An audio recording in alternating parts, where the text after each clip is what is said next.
Bonjour à tous et bienvenue dans ce nouveau Books Honest. Aujourd'hui, je vais vous parler d'un livre de Régis Messac qui s'appelle, attention on s'accroche, Quinzinzinzili. Alors, c'est un roman post-apocalyptique, sociétal, un roman d'anticipation qui se passe avec des enfants. Voilà, vous avez le tableau, on s'annonce à un truc funky, quoi, hein. Alors lui, déjà, le gars, hein, l'auteur, c'est un drôle de bonhomme, assez smart, qui a beaucoup écrit.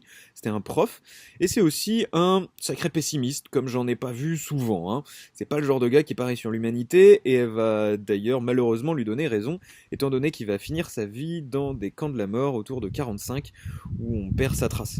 C'est assez triste. Alors, le livre est écrit en 36 et il commence par la description anticipée de la Seconde Guerre mondiale. Et c'est là qu'on voit vraiment les talents incroyables d'anticipation de l'auteur. Il va anticiper les alliances, il va anticiper le démarrage de la guerre, il va anticiper l'engrenage qui amène tout le monde dans le bordel. Il va même jusqu'à raconter Pearl Harbor. Alors là, j'étais sur le cul. Bon, impressionnant. Et puis pendant la guerre, ce qui va se passer, c'est que les Japonais vont inventer une arme totale. Ah, seule petite erreur d'anticipation, il s'est un peu loupé sur le côté, et sur le type d'ailleurs, parce que c'est un gaz qui va être balancé sur toute la planète. Le ciel, les cieux, les océans, tout ça va se déchaîner, 10 jours de full déluge, tout le monde est mort. Belle fin du monde en bonne et due forme. Petit élément funky à citer peut-être, c'est que le gaz utilisé est le protoxyde d'azote, aka gaz hilarant, utilisé dans les hôpitaux pour anesthésier les enfants ou utilisé par des adultes pour se taper un petit fou rire. Est-ce que il était meilleur en géopolitique qu'en chimie, ou est-ce que c'est un petit clin d'œil comique? Personnellement, j'ai pas tranché. Bon bref, pendant cette espèce de fin du monde incroyable, il y a un gars, un adulte, hein, qui est avec une dizaine d'enfants en train de visiter des grottes en Lozère. Évidemment, eux vont survivre, et c'est les seuls. Alors, clairement, c'est pas un bouquin marrant, hein. Il y a un adulte avec 10 gamins, 9 mecs et une nana qui sont les derniers survivants de l'humanité et vont donc définir la nouvelle humanité. Ouais, je vais y arriver. Et l'adulte, qui est le narrateur, il va rien faire parce qu'il va se prendre la dépression du siècle, quoi. Donc il fait rien, il se contente de regarder comment les gamins, qui vont avoir aucune éducation, vont pouvoir grandir dans ce monde sauvage et comment eux-mêmes vont devenir assez sauvages. Ce qui est quand même très intéressant pour nous, c'est qu'on a l'habitude plutôt de regarder des organisations assez avancées en management qui créent des trucs, qui essayent de faire bouger l'humanité, alors que là c'est l'inverse, hein. On est sur les tout débuts, on est sur les organisations bien rouges comme il faut, premier groupement d'hommes qui essayent un peu de survivre dans un univers hostile. Alors le premier point que je vais aborder, c'est évidemment la violence. Alors pas de doute, elle arrive vite. Là où l'auteur a quand même été cool, c'est qu'il a fait que la nana est la plus costaud du groupe. Bon, c'est sympa, il nous a épargné ça, quoi. Ça aurait pu être pire. Ce qui est intéressant quand même, c'est l'origine de la violence. Finalement, la violence apparaît dans le groupe au moment de la première décision. Et ça, c'est intéressant, la décision est à l'origine de toutes les scènes violentes du livre. Je vous en cite un exemple, hein. Iliane est plus forte que tous, c'est donc à elle de choisir. Elle a choisi, et son choix est la loi. Et comme toutes les lois primitives, elle ne comporte qu'une sanction, la mort. Donc pour faire très simple, quand il y a quelqu'un qui décide, si t'es pas d'accord, eh ben tu dégages, quoi, hein. Ce qui est assez étonnant, c'est que la violence est là, et en même temps, il y a une espèce d'absence d'amour. Il y a évidemment un espèce de cercle amoureux complètement dégénéré qui se passe, mais les émotions sont vraiment peu fortes, et donc elles peuvent facilement entraîner de la violence. On va pas être choqué par la violence, les gamins vont pas être trop choqués par la violence finalement. Et en même temps, la conscience de la mort est aussi assez faible. A-t-il compris qu'il est mort? J'en doute, il croit peut-être qu'il dort.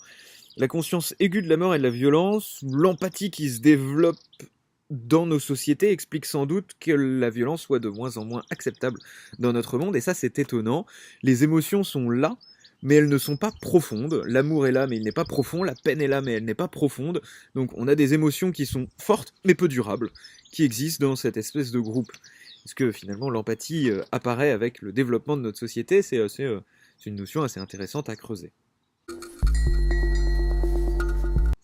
Le deuxième sujet qui m'a paru intéressant à noter, et que je vous invite à à lire si ça vous intéresse, c'est le langage.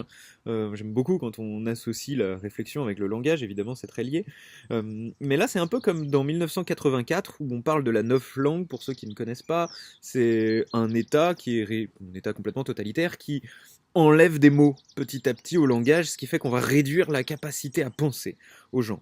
Et ben là, c'est pareil, sauf que la régression du langage se fait naturellement. Déjà parce que les gamins sont pas très grands, ils ont pas eu le temps d'en apprendre beaucoup des mots. En plus, ils viennent de plusieurs pays, ce qui fait qu'ils galèrent à se comprendre au départ. Et en plus, le gaz étant arrivé dans l'atmosphère, il y a eu un petit changement dans leur gorge, ce qui fait qu'ils galèrent à prononcer des trucs, quoi. Donc les mômes qui n'ont pas beaucoup de vocabulaire à la base et qui vont passer des années seuls, ils vont finalement se créer leur propre langue, qui va être beaucoup plus simple et beaucoup réduite en mots. Et la langue et la pensée étant particulièrement liées, c'est intéressant d'observer à quel point la réduction de la parole dans ce petit groupe d'enfants va réduire leur capacité à agir, va réduire leur capacité à penser. Et vice versa. Il y en a finalement que un, celui qui parle le plus, celui qui a le plus de mots, qui est celui qui pense le plus et qui se pose le plus de questions.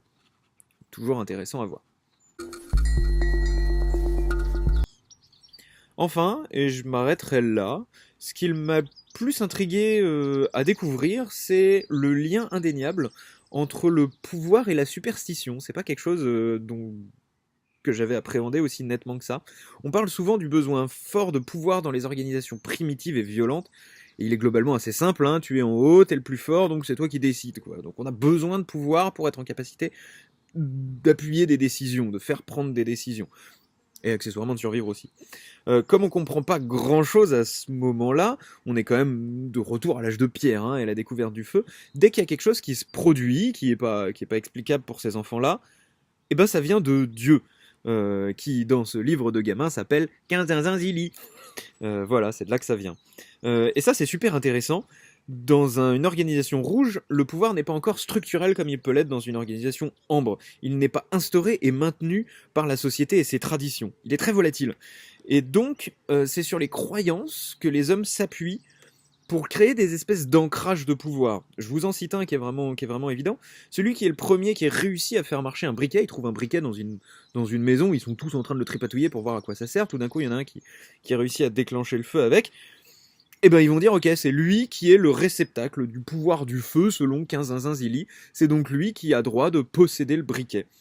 Et ça c'est quand même assez rigolo.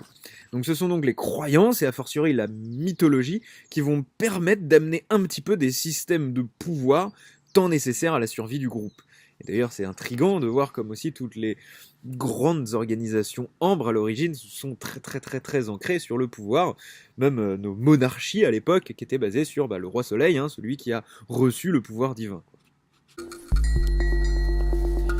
En résumé, si vous voulez faire un tour du côté des organisations primitives, que la noirceur ne vous fait pas peur, voire que la dérision de l'auteur peut vous faire rire, alors vous avez un petit bonbon devant vous, hein. Ça se lit hyper facilement, hyper vite, c'est quand même un portrait noir de l'homme, un portrait noir de l'humanité, une vengeance anticipée de l'auteur sur la bêtise et la violence de l'humanité qui s'apprête à entrer en Seconde Guerre mondiale et qui lui fera payer assez cher ce portrait au vitriol.